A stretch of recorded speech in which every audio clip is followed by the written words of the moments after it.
Okay, so good afternoon, everyone. We are going to get started with another basic income team. I hope you're all doing great. Today we really want this basic income tea to be as participative as possible.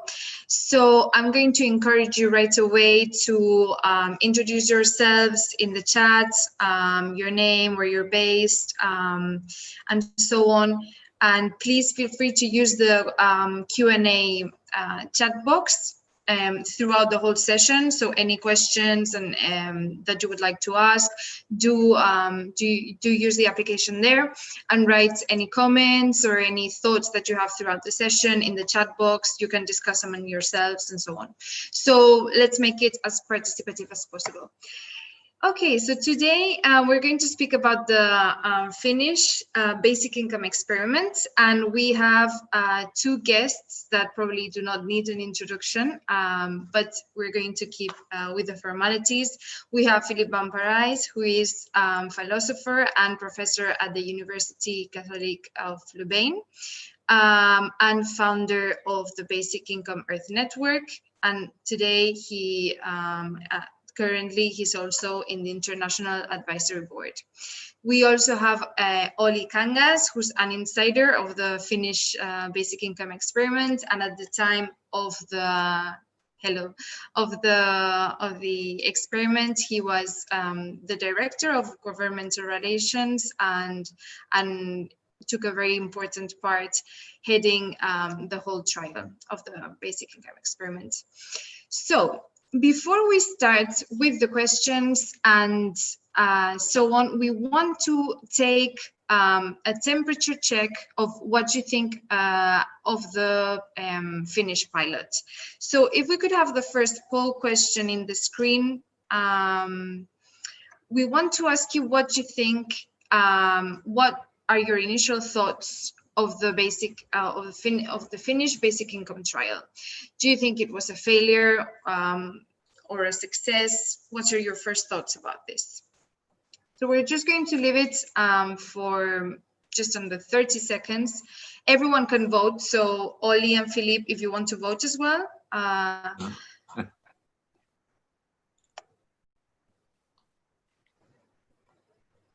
Okay, so can we have the results on screen?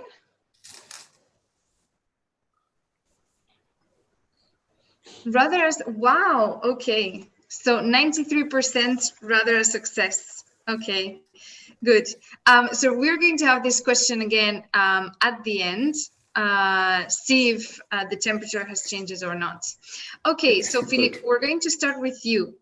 So could you please explain a bit about how was the design of the basic income experiment in Finland, trying to pay like special attention on how the design really was similar and different towards the policy proposal of a universal basic income. What do you think the most interesting learnings are in your view? And also if we can extrapolate these findings to other contexts and we can learn from them for other contexts as well. Okay, so let me first address the first question, then you can ask me the others. So it's an experiment that lasted for 2 years, from the 1st of January 2017 to the 31st of December 2018. On the 1st of January 2017, there were about 150,000 people in Finland who received the flat rate benefit by virtue of being long-term unemployed. So some of these people had never worked, but none of these people had worked for the last 2 years. And these people, out of these people, 2,000 were told, look, now for 2 years, you are going to receive the same amount, 560 euros per month, but unconditionally. That means if you go and live with someone else, you keep your 560 euros. If you find another job, you keep these euros. And if you turn down a job which you could possibly do, you keep these 560 euros. What you may not keep in some of these circumstances is the top-up, which some of these people received at the beginning and kept receiving during this period. That is, if you had children and you were poor, then you got an additional amount that could go up to 300 euros per month, I think.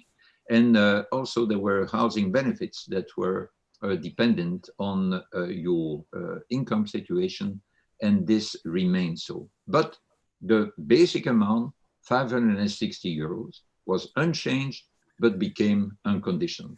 So, of course, in one sense, it's not a universal basic income because it was given only to 2,000 people, but also 2,000 people chosen out of a very special category, namely the long-term unemployed. But nevertheless, it can be said to be a basic income experiment because for these people, it really functioned as an unconditional basic income. It was not means tested. It was not linked to an obligation to be available on the work market, and it was strictly individual. Okay, and so from this experiment, which ones are the findings that you think are most interesting? And also, do you think these findings can speak to other contexts, which are not Finland? Okay, well,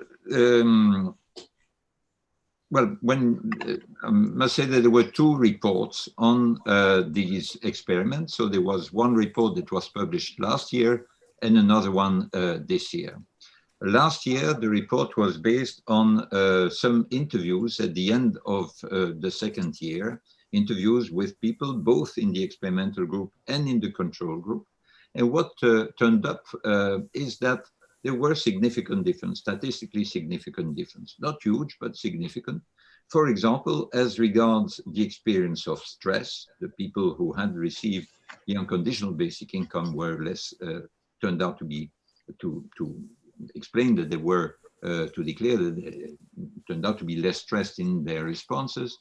Also, they were more trusting in each other, in the public institutions, and their report on their health was more positive than the people in the control group.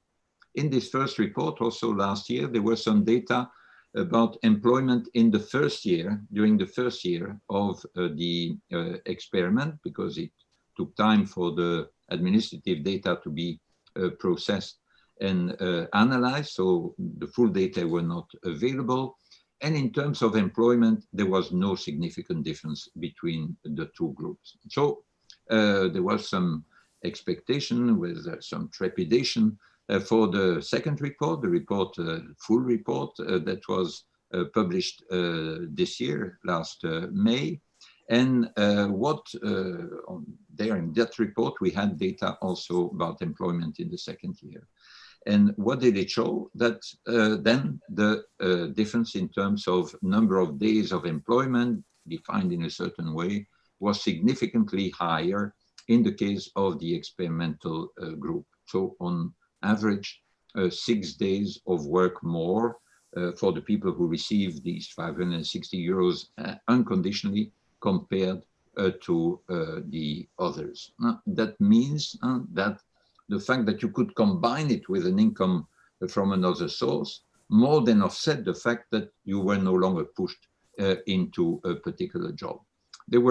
This was the overall result, and there are a number of finer results. For example, one of the most striking is that the people of immigrant origin, revealed by the fact that their mother tongue was not of the 3 national languages of Finland, that people of foreign origin, for those people, the impact was very significant. The people who received the basic income rather than means tested, the means tested benefit worked on average about 14 days more per year than the others, whereas the locals, the people of local origin, showed no significant difference depending on whether or not they had a basic income.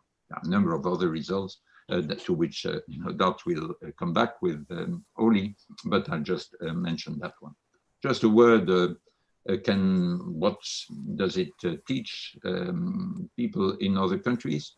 First of all, it teaches us some modesty, I think, and it shows how difficult, how many obstacles you need to overcome, some technical, some political, some even legal, in order to be able to really to implement an experiment and to do it in a rigorous way. And there is no basic income in the world, certainly in more developed countries, that has been as rigorous as this one. But really, we learn how difficult it is to do that. And then there are, in fact, I think more questions than lessons to be drawn. That is, and the fact, I mean, the result from the last result, which I just mentioned, is that something very special for Finland, or is it something that can be found elsewhere? This differential impact, depending on whether the people are immigrants or not. So I think there is certainly no direct big lesson to be drawn for all other countries in the world, but there are lots of little things or somewhat bigger things that can be learned, and to many of which we are going to return. True. Okay, so Olli, now we're on to you. Which would you like to fill into a bit on what Philippe has commented? And also, if you could, well, once you've spoken a bit about the design and the key findings that you would say are from these experiments, what were in your view, the political challenges of implementing such an experiment? How was this trajectory?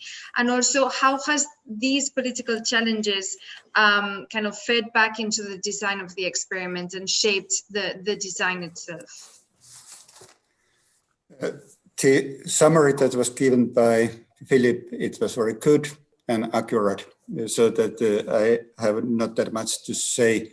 But I would like to say that what is unique in the Finnish experiment and what caused unique problems for us was that the experiment was obligatory, so that when the people were chosen to be involved, they had no possibility to say no.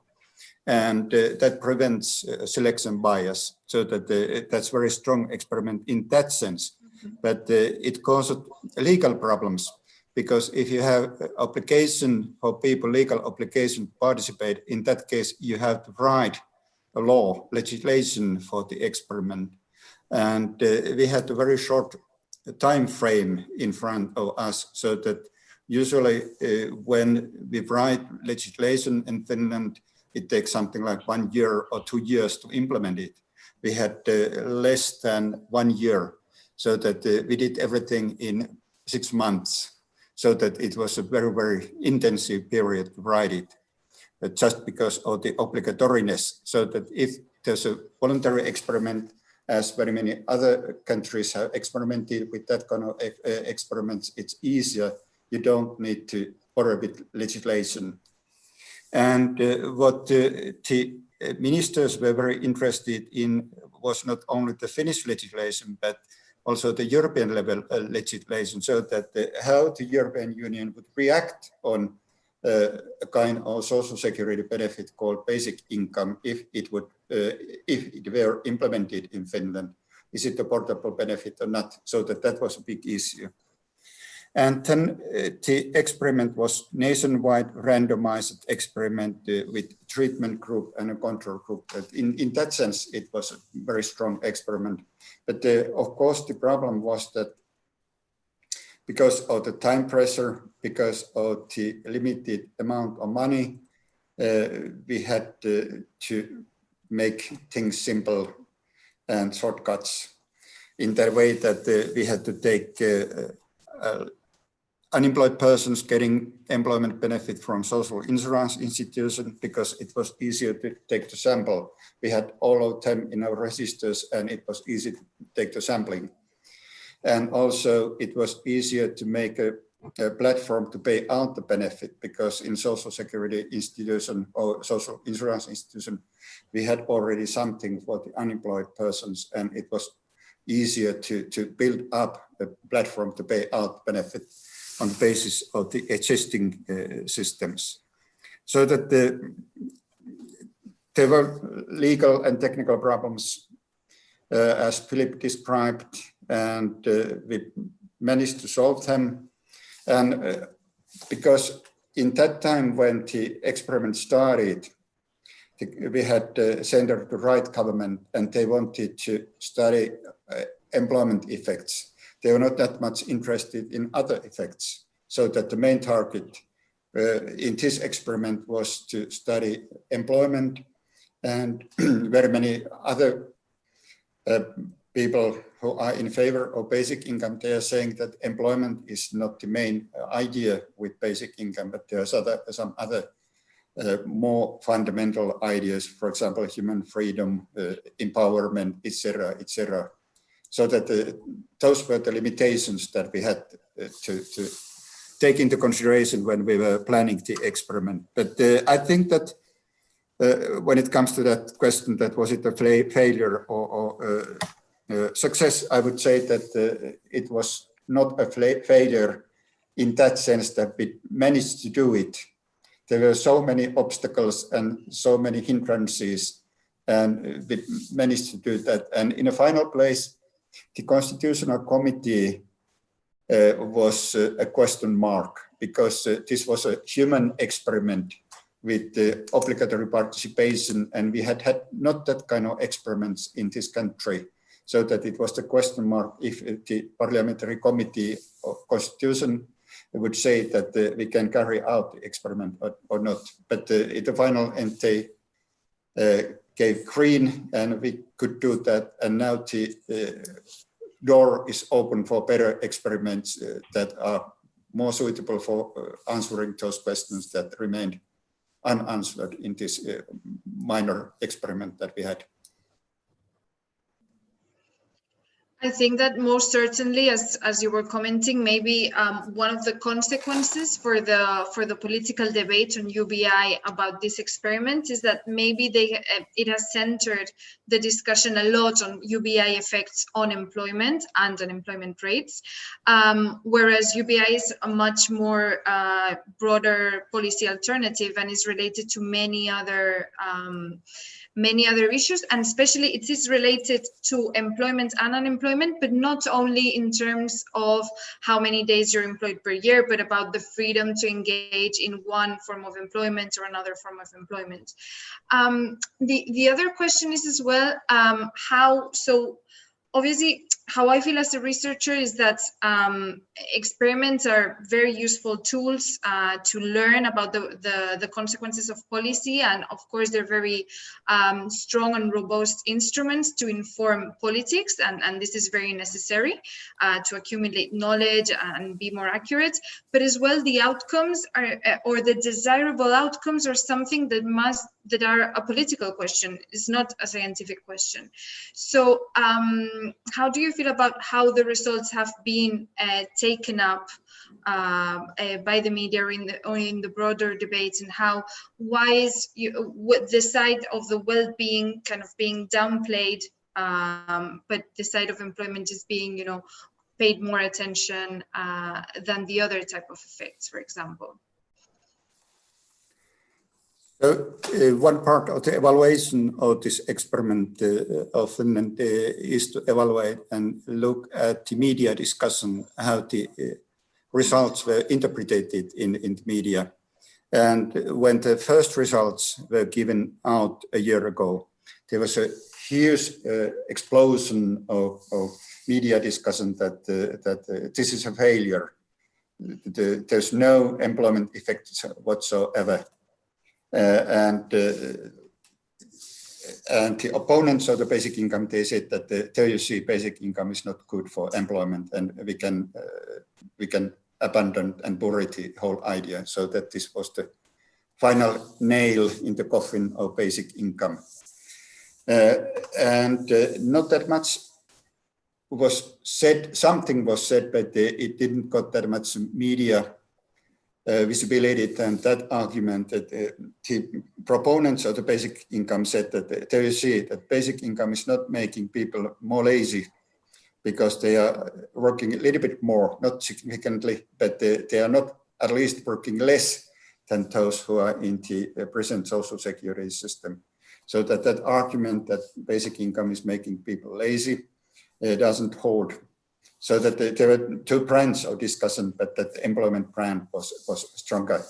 But now when the final results, or what we call final results, they are not final results, came out, not that much was said about the employment results. So that the opponents of the basic income, they were a little bit silent now, because there was an employment effect. Although it was not significant in some groups, it was significant, but they didn't say that much. And when it comes to those well-being effects, there were critical voices from the opponents of the basic income saying that it's happiness on the taxpayers' money. And that was that.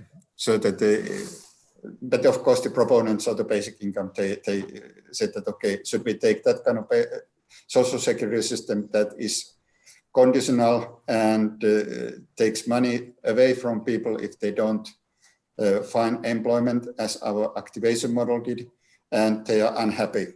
Or should we have, as the proponents of the basic income said, a model that makes people happier and gives a little bit possibilities for them to control their own lives, and that system would not decrease the employment rate.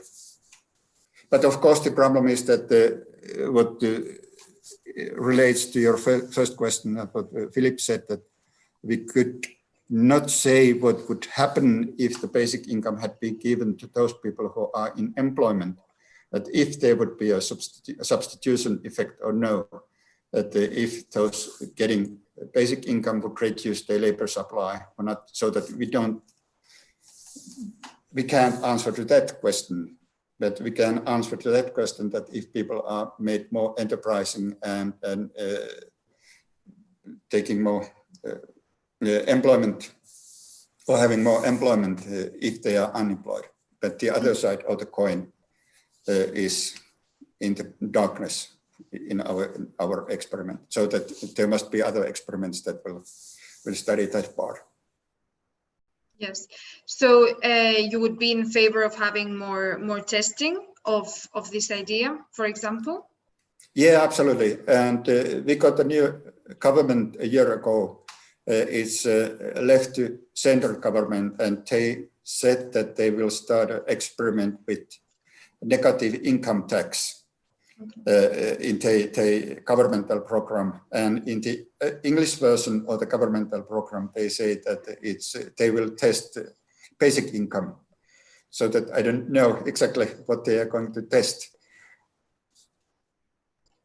Okay, and before we move to the audience questions, you mentioned that there were different effects for different population subgroups. So for some subgroups, there were special increases in employment rates. And I think this is related to gender, but could you tell us a bit more about what these population subgroups were? So actually there were no differences, significant differences between genders, so that the males and females had the same kind of impacts. And the employment effect in the general population, or in general, it was not significant, but it was significant among immigrants and among those who had families, as Philippe summarized correctly. And my interpretation is that those people who are long-term unemployed and who are living alone, they very often have a different kind of health problems. They have lower education than those people who are living with spouses and having families. And it means that their distance from employment is longer than those who have families. And also immigrants, they are younger and healthier. They are not suffering from that kind of problems as those single or long-term unemployed living alone and who are native are suffering from, so that it's easier for them to find employment and it's easier for the employer to employ them. And that's my interpretation why the results are that kind. And my interpretation of the experiment is that if people are suffering from different kind of health problems and have a lot low education, it doesn't help them to be healthier or to get employment if you pay basic income to them.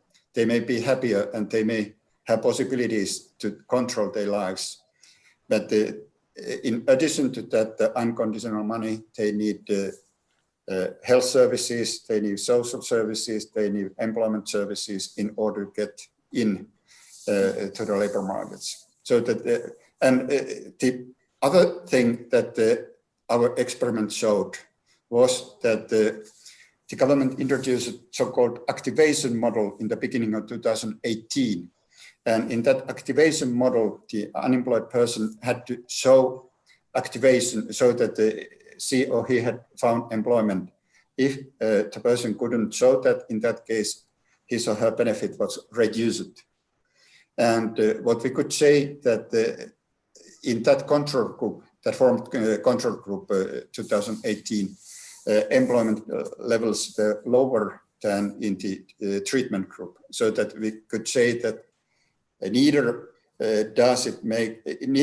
people are made healthier if you take money from them, or the educational level will not be improved if you take money from them, but you make them unhappier and you cause lots of other problems, financial problems and stress problems by that.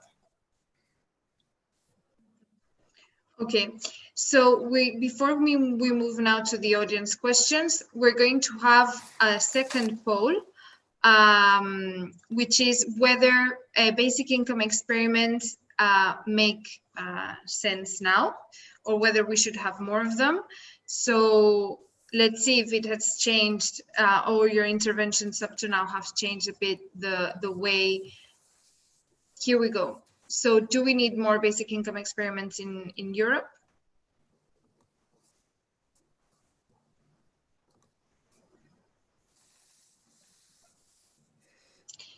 So we can all vote, and maybe in 10 seconds or so, we can have the results on the screen.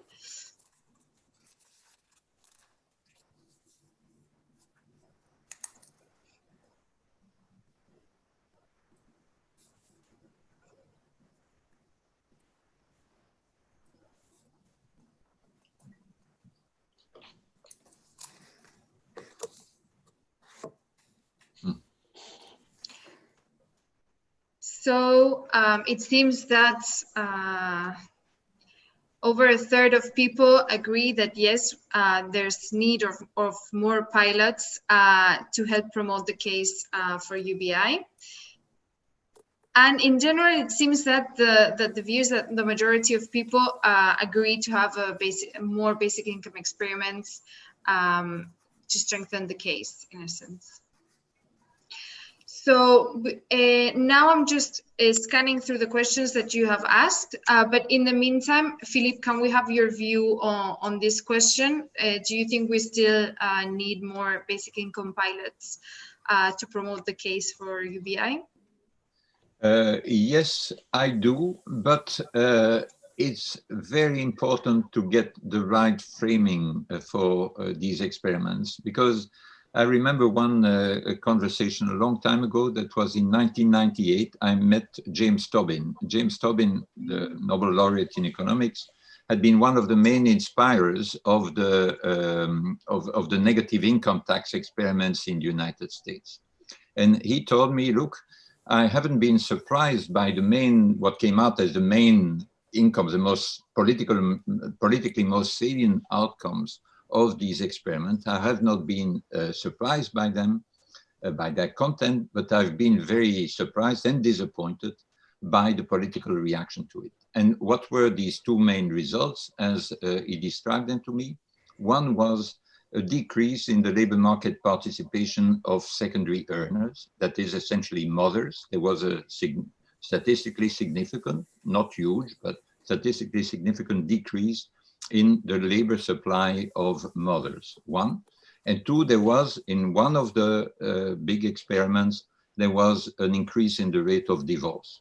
And he said, well, look, this is what I expected. If you give more autonomy, more options to women, a number of them will try to avoid the double shift, an awful life, unbearable life, and a lot of them will try to escape also from an awful partner. So what's wrong with that? Yet, this was a deadly blow for decennia for the idea of a negative income tax or related ideas, such as what Tobin defended himself, which was a real basic income, which he called a demograph. And so, in a way, we've been lucky in the Finnish experiment, and because it could have turned out otherwise. Had there been no immigrants in Finland, well, the impact on employment would not have been statistically significant. Moreover, as Olli just mentioned, there was then in the second year, there was a growing pressure on the labor market participation to some extent of the people in the experimental group, because some of them still receive the conditional supplement, the form of a housing benefit or child benefit. But above all, there was a stronger pressure on the majority of the people in the control group. So the result could have been, but for the reasons which Olli pointed out, it wasn't, but it could have been that the people in the control group worked more. And finally, you could say that, in fact, in the results, we are cheating because there is a greater rate of employment among the basic income recipients. But to use again Olli's expression, these people are being employed at the taxpayer's expense. And because contrary to the people who would work without a basic income, they are being subsidized in a way because they can combine their wages with the basic income they receive. So it's still, you could say, a very expensive, expensive system. And in real life, if you really scaled up the reform and you introduce a real basic income, you would need to tax the income of the people who were working with a basic income. You would have to tax their earnings more highly than what they could what they had to be taxed now, because there was no special tax arrangement for them. So for all these reasons, it's a bit of a misleading result in some respects, in a way a lucky result. And had there been some fall in employment, which in the experimental group, it would immediately have been seized by the opponents from the left and from the right by saying the idea is dead, look, it doesn't work, people are working. And that's what you said, Leire, is so important. And that is that the point of a basic income is really to give the people with least options, with least possibilities in their life, more possibilities. And that will, of course, make them less stressed. It will make them look forward far more to the rest of their life. And in fact, in the longer term, it doesn't need to, even if it leads to a fall in employment immediately, that's part of the point, enable people to work part-time rather than get a burnout and so on. But you need some time for the economic structures to adjust to that, and we must be able to stomach that. So and other experiments, it's good, it's good publicity for basic income every time. The Finnish experiment was fantastic in this respect, but at the same time, we must be ready to give the right framing to it. And it's not because there is a fall in the employment rate for some categories of people that therefore it's a bad idea. And so we need to think in general equilibrium and in the long term, and that's why we need seminars like this one. Yes. Of course. Yeah, go on, Olli. So a couple of things. One thing about the experiment, So that this experiment is a rather watered down version what we first proposed to our government. We wanted to have a nationwide experiment with all kind of people, not only the unemployed people. And in order to get out the community effect, we would like to have municipal or local experiments in addition to that nationwide experimentation. Randomized experiment with the control groups here and control groups there, and treatment groups there. And also taxation. And we had a plan that there could be different levels of basic income to see the impact of the levels. And then taxation collected on the income coming on top of basic income, and there could be different levels of taxes in order to see the impact of taxation. But unfortunately enough, because of those reasons that I told, it was impossible to get that. And then one idea of comment to what Philippe said about the US experiment where mothers were reducing their labor force participation. So I think that every country has its own context. For example, in Canada, they wanted to solve poverty problems, whereas childhood poverty was not an issue at all in the Finnish experiment when we were planning it and later either. And when they were running those experiments in the United States in 70s, 80s, they didn't have that kind of maternity or parental leave systems as we have in most European countries. So that if basic income was paid, the mother with small babies, they used it as a maternity leave. And it was quite obvious why they reduced the labor force participation. So that I would say that every country is unique and they try to solve their own problems with the experimentation. And therefore we need different, to my mind, different experiments where we are looking at that very, very many-sided phenomenon like basic income from different angles. And when we compare, we can get then a little bit more solid and stronger results. And for example, if you compare the result from the Finnish experiment with those results, what they have gotten in the Netherlands when they have evaluated the activation model and when they have having those or had those experiments with social assistance receivers, our results are to some extent the same. So that by combining results from there and there, we can say something more precise or have a little bit stronger voice when we are saying that basic income does this and basic income does that. And of course, it's so that those experiments that they had in India and the experiment, a very good experiment that is running in Kenya just now, they will bring us new ideas and new evidence, but the comparison may be a little bit difficult with, for example, with Kenyan case and the Finnish case, or the Indian case and the Finnish case. But anyway, I think that we got something by comparing all experiments in different settings and in different country contexts. Yes, it's true. I mean, at the end of the day, we're going to have a lot of, and we're already having a lot of accumulated evidence. Of course, the design is different, the context is different, but comparison comes from there, right? So we can also learn something from this. I'm going to move to the questions because we are running out of time. So I'll start with a few questions which are more related to the experiment itself, to the Finnish experiment, and then to broader questions related to the case for basic income. So, oh, the questions just moved, sorry. So maybe a couple of questions related more closely to the Finnish case. One would be,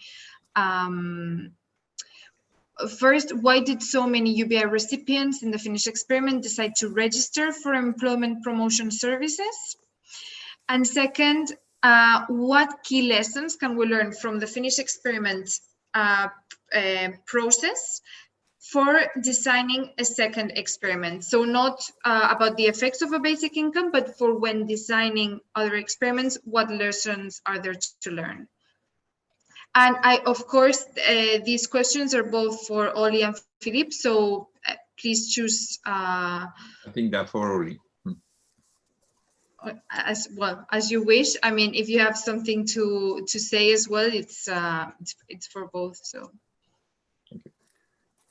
So why so many people were registered in the employment offices? One reason is those top-up things that Philippe spoke, so that the basic amount was unconditional. And then everything that was coming on top of that, say housing benefits and some extra benefits from the unemployment benefit because of children, etc., etc. Those top-ups demanded that the person or persons are registered in the employment offices. That's one reason, or I think the main reason. And of course, the registration also gives possibilities for persons to participate in different kind of skills promoting activities.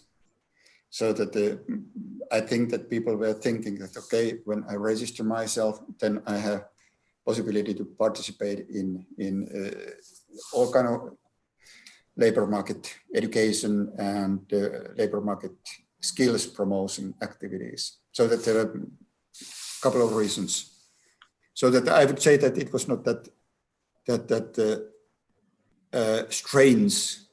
Of course, many opponents of the basic income would say that people would just stay and lay in their hammocks without doing anything. But this shows that they nevertheless were rather active.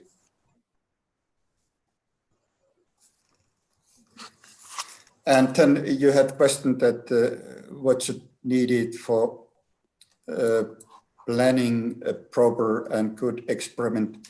I would say that you must have time, money, and put lots of efforts to do things. In our case, we were lacking time and money, and we had to compensate those two things by the third thing. Yes, those would be the basic resources. Yeah. Yeah. Okay, so I think we have another question, probably directed to Philippe, which is, let me just find it.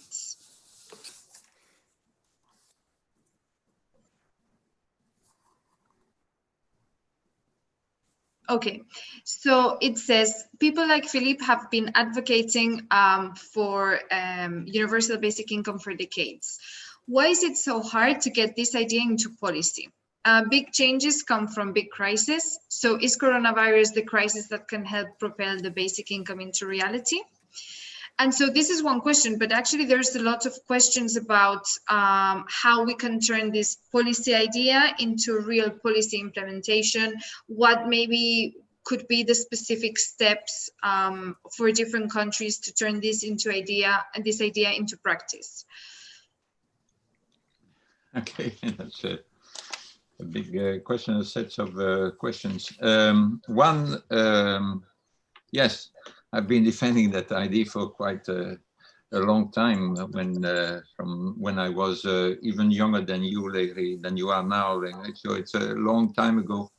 But you know, how many decades did people fight for universal suffrage? And of course, you needed people defending the idea when it was still regarded as completely crazy, and lots of people then thinking about it. And now I mean, for an idea of basic income, it's even more complicated because it's not like some crucial element that you add to the political system, but it's something that has massive impacts, not only on other aspects of the economy, but also on all aspects of social life. So I must confess that I was a bit, when the idea came to me in 1982, I was a bit under the illusion that after some doubts about it, I thought there must be a flaw, or many people must have thought of it before. Then I discovered other people had thought of it before. But then I thought it's such a good idea that it won't take long before political parties start pushing for it and we'll get it through. But it didn't happen, or certainly not to the extent that I expected initially. And so I've learned to become wise in this respect. But you keep having good surprises. And of course, you have just had a contact recently with a new group forming in the French Assemblée Nationale, where and so people seceding mainly from Macron's party, and where one of their central proposals is the idea of universal basic income, and you have that here and there from time to time. So it really takes time, and then it doesn't mean that we have not got closer still then, since then, because of course, whenever you have a movement that simplifies and generalizes the guaranteed minimum income system, so the social assistance, in order to turn it into a sort of more general minimum income system, what is happening in Spain, for example, now, that's a major step in that direction. When the Bolsa Familia was introduced in Brazil, well, it wasn't a basic income, but it's an important step in that direction. Because to get from a Bolsa Familia or similar schemes in the rest of the world to a real universal basic income with all the advantages, you need a stronger fiscal system. And that means that whatever is being done in order to formalize more a part of the economy, in order to reduce tax evasion, all these that may look very far from a basic income, that they are crucial for the administrative feasibility of a basic income. So I think we shouldn't get discouraged by the fact that it takes time. And so the world is made of utopias, so we need to keep fighting for that, but also thinking about it, and in the light of the experiments, and think about how best to improve the proposal, make it more suitable for the particular situation of each country. As Olli said, every country is different. The context, administrative context, economic context, political context is different. And so moving forward will be different in different countries. But the important thing is to have a clear picture, or relatively clear picture of the direction in which we want to go. This gives us a sense of direction, but at the same time helps us get the strength to fight and keep going and overcome all the many obstacles in our way. Yeah, one question, Philippe, to you, that the Minister of Social Affairs, when we were planning the experiment, she was very interested and eager to know what would be the European level implications if we implement a basic income in Finland. So that what would you answer, or had answered to the minister asking that kind of questions from me? Well, if the question is, are there European constraints, so EU level constraints on the introduction at the national level of a basic income, the answer is there are no more constraints at that level for a universal basic income than there are for a guaranteed minimum income system of the sort we have. And so it's up to each of the member states to organize its own social system. But of course, you have the same constraints. That is, you have then the conditions under which someone moving from one country to another can enjoy the benefit of the system. And then there would need to be, in the case of basic income, the sort of restriction which you have for social assistance now. You could not just move from one member state to another and enjoy the basic income scheme of that other country straight away. So that's a sort of constraint you would need to address. Okay, there is also quite a provocative question here that was asked by one of the participants in the registration process, and he or she is saying one can always argue that the test does not represent a reality to be, as tests are always limited in different sizes, in different ways, like time, size of the population, culture, and so on. So this being said, there has been many tests going on already. So how much more tests do we need? Do we still need at the moment? And I'm asking this question, and I picked this question because you were both in favor of more testing of basic income. So I thought it could be quite a relevant question. Did you see what we answered here? Sorry? Did you see what we answered in your survey? Sorry, can you repeat? No. No, there was no answer. It was just the question. Yeah. Okay. Perhaps Philippe, you can answer. Yeah. Well, of course, first we must ask ourselves, what is it that we don't know and would like to know? And of course, when you've decided on these two questions, in the case of Finland, you can organize the experiment in Finland, but it doesn't mean that for the same question, the answer you found in Finland is also valid, say, in Spain or in Catalonia or in Brazil. And so the first reason for doing again an experiment is that the situation is different and sometimes profoundly different. And so Olli gave a good example about the fact that we can hardly draw any lesson from the negative income tax experiments, not because the schemes were that different from the basic income schemes we want to test, but because the background situation was so different. And the same if you have something in India or in Kenya or in Namibia, you cannot learn any lesson about what would be the introduction of a basic income in our countries, because what they are essentially doing is they are introducing some sort of guaranteed minimum income. So that's part of the answer to the question, that even if you've done an experiment in some countries with a basic income of a certain type at a certain level related to GDP, you cannot immediately transpose the result to another country. But of course, you must ask yourself, what is it that you would like to know and that you don't know in advance? I think if you introduce you test a basic income with a wider sample, which includes some low-paid workers, female and male, you can know in advance that some of them will reduce their working time. You don't know for how long they'll reduce it, and you will not be able, because of the limited length of the experiment, to infer from what you see in the experiment to what they would do over their lifetime if they knew they had a basic income. So the question is it worth doing an experiment of that sort, given that you know in advance that they are going to reduce their working time?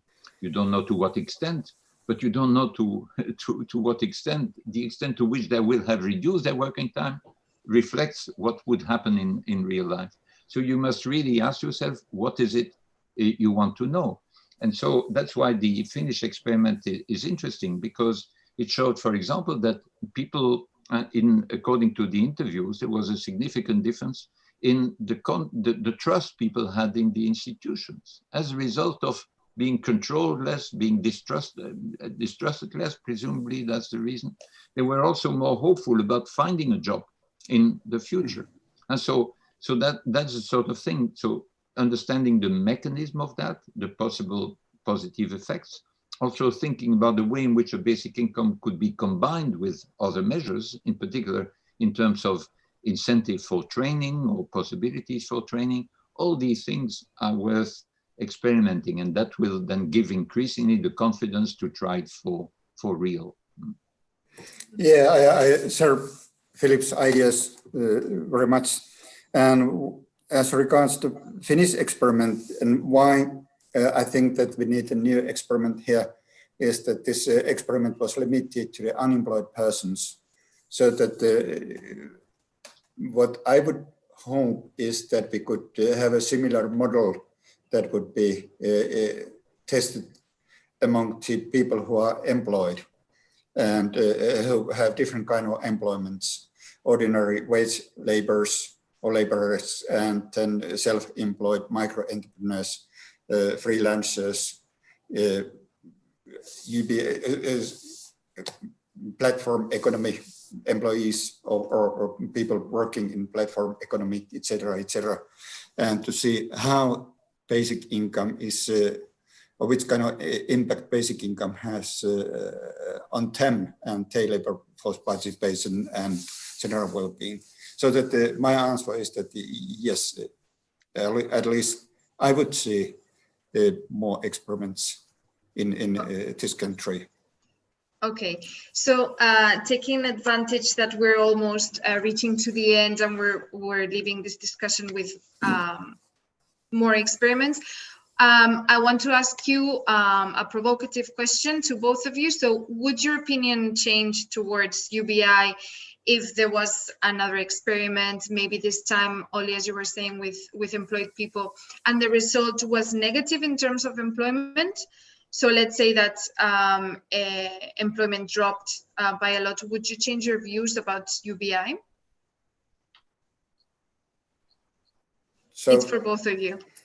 I think that of my experience when we were planning this experiment and I was running here and there and meeting politicians, my experience is that political faith and beliefs are much more stronger than any empirical evidence. So that whatever the results would be from the basic income experiments, then the politicians who are against basic income, they have they believe still. Yeah, well, I also believe that there is fundamentally different between trying a vaccine experimentally and then expanding it to the whole population, and then testing social reform and extending it to the whole population. I think in the case of the vaccine, it's really possible to do provide once the ethical conditions for doing it with the human beings are satisfied, then you can do it and you can get to a conclusive results and say, okay, now it works and we can do it for the whole of the population in real life, scale it up. But in the case of social reforms, you cannot do so because there are all these limitations, even if you could, as suggested by Olli, even if you did include a number of workers of all sorts in the experiment, you could never include in the experiment people who would be net contributors to the scheme. And you cannot say people for the next 2 years, we are going to tax you more than anyone else in your income group, just in order to see how you react. You simply cannot do that. So that means that you cannot never replicate in the experiment what would be done in real life. So are we stuck forever?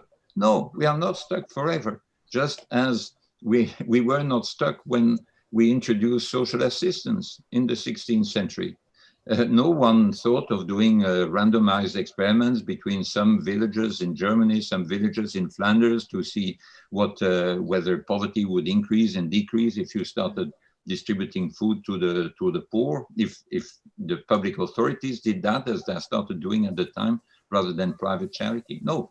Similarly, at the end of the 19th century, did Bismarck say, oh, let's now ask the Olli Kangas of the time to do a nice randomized experiment to see whether German workers will save more or less, will work more and less, if we tell them you are going to have a pension for the rest of your life? No, he went ahead. He introduced it, and for all sorts of reasons, including bad reasons, because he wanted to unify Germany, he wanted to find the Marxist inspired working class. He did that, he introduced that. And then the German workers liked it, and then the non-worker Germans liked it. and the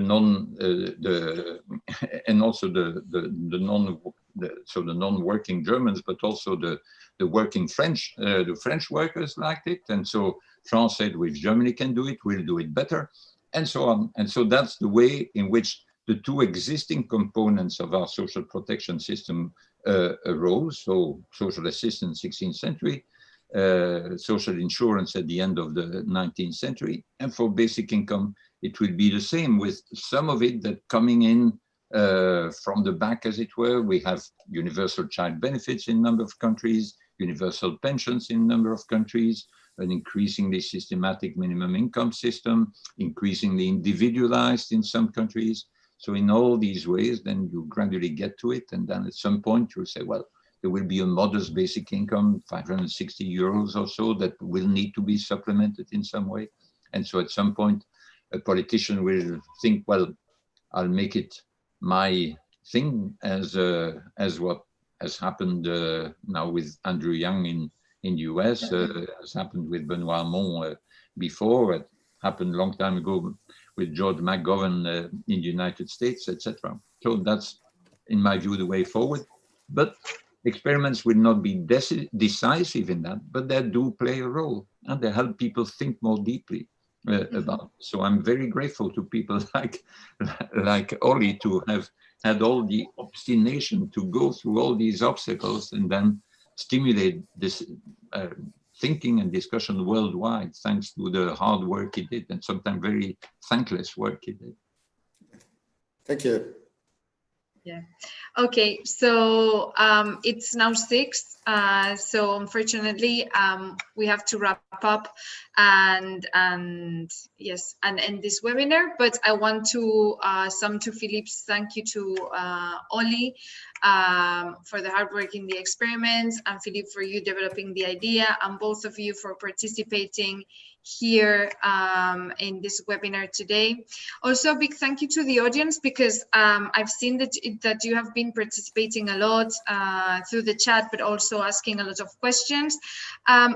We couldn't even reach or try to respond half of the questions that you asked, but we've saved them all of your questions, also the questions in the registration, and we'll try to send an email in the next week with some responses to all of the questions, because unfortunately in 1 hour we don't have time to tackle all of them. So thank you, Olli and Philippe, again once more for joining us today, and we hope to see you all next Sunday when we'll have another webinar on cryptocurrencies this time. Yeah. Thank you very much. Okay. Bye-bye. Thank Bye-bye, you. everyone. Have a nice Bye, Sunday. everybody. Bye, Olli. Hi. See you somewhere. Yeah. Bye.